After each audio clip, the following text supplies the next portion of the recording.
Welcome to my YouTube channel exam academy में आप सभी का स्वागत है। आज 3 सितंबर है, तो 3 सितंबर का करंट अफेयर इस प्रकार है। तो आज का हमारा पहला क्वेश्चन है, निम्न में से किस विश्वविद्यालय की रिपोर्ट के मुताबिक वायु प्रदूषण के कारण भारतीयों का जीवन 9 वर्ष तक कम हो सकता है? कैलिफोर्निया विश्वविद्यालय, ऑक्सफोर्ड विश्वविद्यालय, लंदन विश्वविद्यालय या शिकागो विश्वविद्यालय? तो इसका करेक्ट आंसर है शिकागो विश्वविद्यालय। इसमें इंपॉर्टेंट पॉइंट यह है कि शिकागो विश्वविद्यालय के द्वारा जारी वायु गुणवत्ता जीवन सूचकांक की रिपोर्ट के मुताबिक वायु प्रदूषण के कारण भारतीयों का जीवन 9 वर्ष तक का कम हो सकता है। भारत विश्व की सबसे प्रदूषित देश है। भारत विश्व का सबसे प्रदूषित देश है। यहाँ पर 48 करोड़ से अधिक लोग या देश की लगभग 40% आबादी उत्तर में गंगा के मैदानी क्षेत्रों में रहती है। यही इसका कारण है कि यहाँ पे लोगों का 9 वर्ष तक का जीवन कम हो चुका है। अगला क्वेश्चन है हमारा,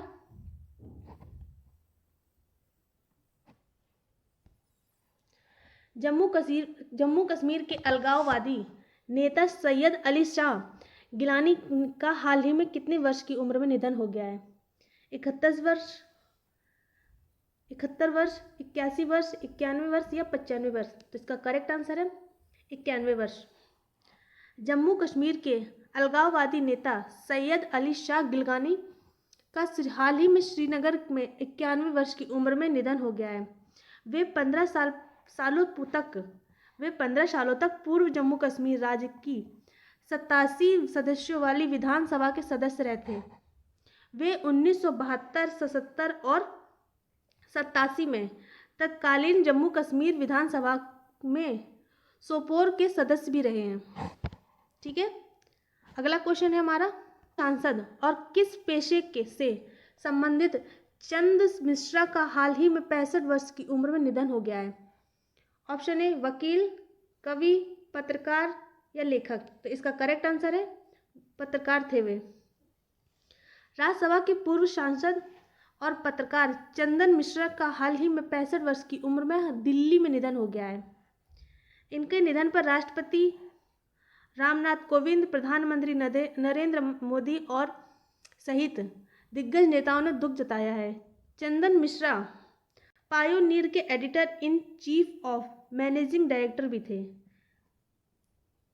ठीक है, वे 2 बार राज्यसभा के सदस्य भी रह चुके हैं। अगला क्वेश्चन है हमारा, इसमें से किस राज्य सरकार ने हाल ही में राजीव गांधी राष्ट्रीय उद्यान का नाम बदलकर औरंग राष्ट्रीय उद्यान की घोषणा की है? ऑप्शन है केरल सरकार, गुजरात सरकार, मध्य प्रदेश सरकार या असम? तो इसका करेक्ट आंसर है असम। असम सरकार ने हाल ही में राजीव गांधी राष्ट्रीय उद्यान का नाम बदलकर औरंग राष्ट्रीय उद्यान करने की घोषणा की है। यह नाम का बदलाव स्थानीय चाय बागान से जुड़ी जनजाति की मांग पर किया गया है। यह औरंग राष्ट्रीय उद्यान देश की एक राष्ट्रीय उद्यान है जो असम के दरांग और सोनितपुर जिले में ब्रह्मपुत्र नदी के उत्तरी तट पर स्थित है। ठीक है, अगला क्वेश्चन है हमारा, रोपड़ और कानपुर के वैज्ञानिकों आईआईटी के रोपड़ और कानपुर के वैज्ञानिकों और किस विश्वविद्यालय के प्रबंधन अध्ययन संकाय द्वारा विश्व का पहला plant based smart air purifier विकसित किया गया है? ऑप्शन है पंजाब विश्वविद्यालय, एक सेकंड रुकिए, चलिए, ऑप्शन है पंजाब विश्वविद्यालय, जेएनयू विश्वविद्यालय, गुजरात विश्वविद्यालय या दिल्ली विश्वविद्यालय? तो इसका करेक्ट आंसर क्या है? दिल्ली विश्वविद्यालय। यानी आईआईटी रोपड़ और कानपुर, आईआईटी कानपुर के साथ साथ दिल्ली विश्वविद्यालय के संबंध के प्रबंधन अध्ययन संकाय द्वारा विश्व का पहला plant based smart air purifier को विकसित किया गया है। ठीक है, और ये किस लिए? ये स्कूलों, अस्पतालों, कार्यालयों और घरों जैसे इंडोर स्थानों पर वायु शोधन की प्रक्रिया को बढ़ाया जा सके, इसलिए इस चीज़ का प्रबंधन किया गया है। ठीक है, किस चीज़ का? Plant waste smart and purifier. अगला क्वेश्चन है हमारा, आई के मुताबिक इस वर्ष किस महीने में यूपीआई के द्वारा 3.55 बिलियन का लेन देन दर्ज किया गया है? ऑप्शन है जून में, जुलाई में, जनवरी में या अगस्त में? तो इसका ऑप्शन करेक्ट है अगस्त में। भारतीय राष्ट्रीय भुगतान निगम के मुताबिक इस वर्ष अगस्त महीने के यूपीआई के द्वारा 3.55 बिलियन के लेन देन को दर्ज किया गया है, जबकि इस वर्ष 2021 में यह लगातार दूसरे महीने में 3 अरब से अधिक लेन देन दर्ज किया गया है, जबकि यूपीआई ने अक्टूबर 2019 में पहली बार 1 अरब लेन देन का आंकड़ा पार किया था। मतलब 2019 में 1 अरब का लेन देन हुआ था और 2021 में यह लगातार दूसरे महीने में 3 अरब से अधिक लेन देन का दर्ज किया गया है। अगला क्वेश्चन है हमारा, सरकार ने इनोवेशन मिशन पंजाब की शुरुआत की है। तो ऑप्शन है गुजरात ने, पंजाब सरकार ने, दिल्ली ने या असम ने। तो क्वेश्चन में जैसे दिया गया इनोवेशन मिशन पंजाब, तो इसका करेक्ट आंसर क्या होगा? पंजाब सरकार ने। पंजाब सरकार ने हाल ही में इनोवेशन मिशन पंजाब की शुरुआत की है। यह मिशन सार्वजनिक निजी भागीदारी मिशन है जो वैश्विक निवेशकों और विशेषज्ञों को स्टार्टअप को उत्प्रेरित करने के लिए किया जाएगा। इससे राज्य की विकास क्षमता को भी बढ़ावा मिलेगा। ठीक है। और अगला क्वेश्चन है हमारा, आयुष मंत्री का नाम बताइए जिन्होंने हाल ही में विज्ञान भवन में वाइव ब्रेक मोबाइल एप्लीकेशन लॉन्च किया है। ऑप्शन है हरदीप सिंह पुरी, सर्बानंद सोनोवाल, और सी ऑप्शन है संजय कुमार माथुर या सुशील नाम है। ठीक है, तो इसका करेक्ट आंसर क्या है? सर्बानंद सोनोवाल। केंद्रीय आयुष मंत्री सर्बानंद सोनोवाल ने हाल ही में 4 केंद्रीय मंत्रियों के साथ मिलकर विज्ञान भवन में वाइव ब्रेक मोबाइल एप्लीकेशन लॉन्च किया है। यह वाइव ब्रेक मोबाइल एप्लीकेशन के हिसाब से मंत्रियों सहित सभी लोगों ने योगासन किया है। अगला क्वेश्चन है हमारा,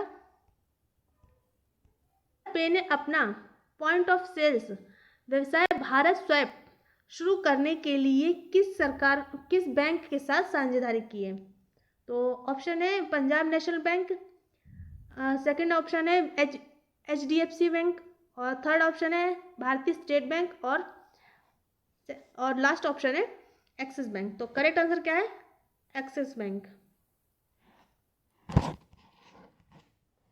भारत पे के साथ भारत पे नाम के भारत पे के पॉइंट ऑफ सेल्स व्यवसाय के लिए साझेदारी की है। एक्सिस बैंक का पुराना नाम क्या है? UTI bank. यह बैंक भारत का एक प्रमुख निजी क्षेत्र का बैंक है। निजी क्षेत्र बैंकों की स्थापना में भारत सरकार की अनुज्ञा के बाद 1993 यानी अपने कामकाज की शुरुआत के बाद निजी क्षेत्रों में नए बैंकों में एक्सिस बैंक का ही पहला था। मतलब सबसे पहले जो बैंक निजी कामों के लिए यूज किया गया था तो वो कौन सा बैंक था? एक्सिस बैंक था। अगला क्वेश्चन है हमारा, 1 मिनट का योग प्रोटोकॉल एप्लीकेशन है जो कामकाजी पेशेवर पर ध्यान केंद्र करता है, जिसे किस मंत्रालय द्वारा लॉन्च किया गया है? ऑप्शन है आयुष मंत्रालय द्वारा, युवा मामले और खेल मंत्रालय द्वारा, स्वास्थ्य और परिवार कल्याण मंत्रालय द्वारा या महिला और विकास मंत्रालय द्वारा। तो इसका करेक्ट आंसर है आयुष मंत्रालय द्वारा यह लॉन्च किया गया है। और केंद्रीय आयुष मंत्रालय श्री सर्बानंद सोनोवाल ने 1 सितंबर 2021 को नई दिल्ली में वाइव ब्रेक मोबाइल एप्लीकेशन लॉन्च किया है। और वाइव ब्रेक या उसको बोल सकते हैं योग ब्रेक मोबाइल एप्लीकेशन 5 मिनट में एक अनूठा योग प्रोटोकॉल ऐप है जिसे विशेष रूप से काम करने के लिए डिज़ाइन किया गया है।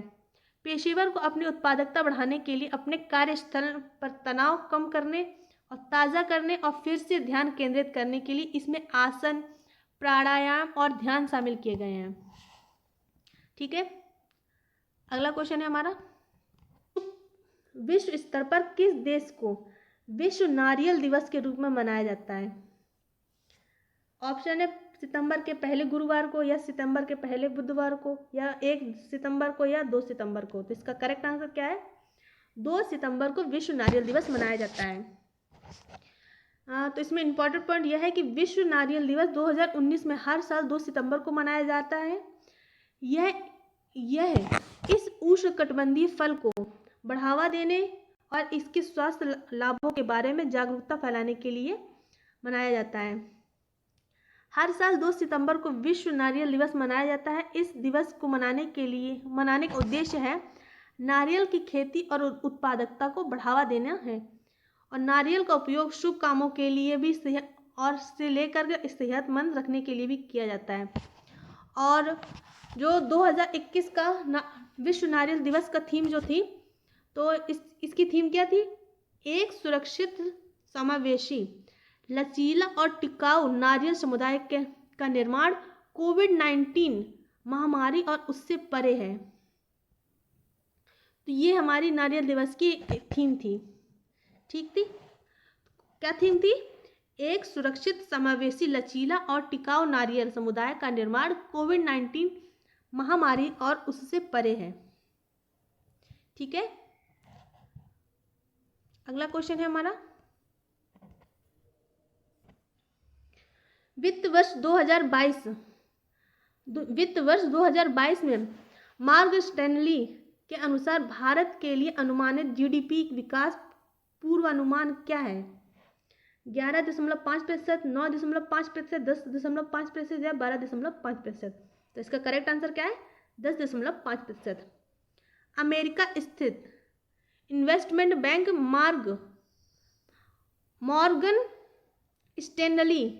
मॉर्गन स्टैनली ने वित्त वर्ष 2021-22 के लिए भारत सरकार के सकल घरेलू उत्पादक की वृद्धि दर का अनुमान 10.5% बनाए रखा है। अगला क्वेश्चन है हमारा, लाइफ एक जीवित पौधे आधारित वायु शोधक है जिसे किस संस्थान द्वारा विकसित किया गया है? IIT दिल्ली, IIT रोपड़, IIT मद्रास या IIT बॉम्बे? तो करेक्ट आंसर क्या है? IIT रोपड़। भारतीय प्रौद्योगिकी संस्थान रोपड़ और कानपुर और दिल्ली विश्वविद्यालय के प्रबंधन अध्ययन संकाय ने संयुक्त रूप से यू ब्रीथ लाइफ नामक एक जीवित पौधे आधारित वायु शोधक लॉन्च किया गया है।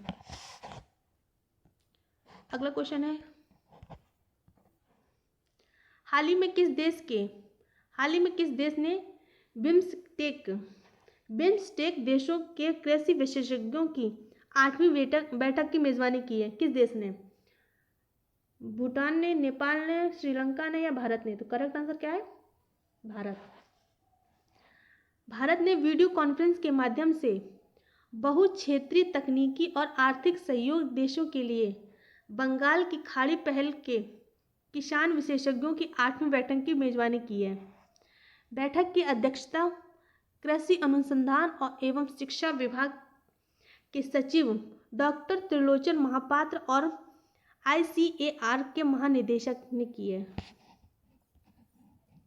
अगला क्वेश्चन है, अगस्त 2021 में माल और सेवा यानी GST से कितना राजस्व एकत्र किया गया था? 1.03 लाख करोड़, 1.23 लाख करोड़, 1.10 लाख करोड़ या 1.12 लाख करोड़? तो इसका करेक्ट आंसर क्या है? 1.12 लाख करोड़। अगस्त में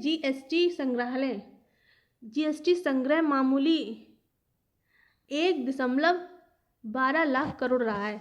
अगस्त में लगातार दूसरे महीने में GST राजस्व 1 लाख करोड़ रुपए के ऊपर रहा और यह 1.12 लाख करोड़ से भी अधिक रहा है, जो एक साल से पहले की अवधि संग्रह से 30% अधिक है।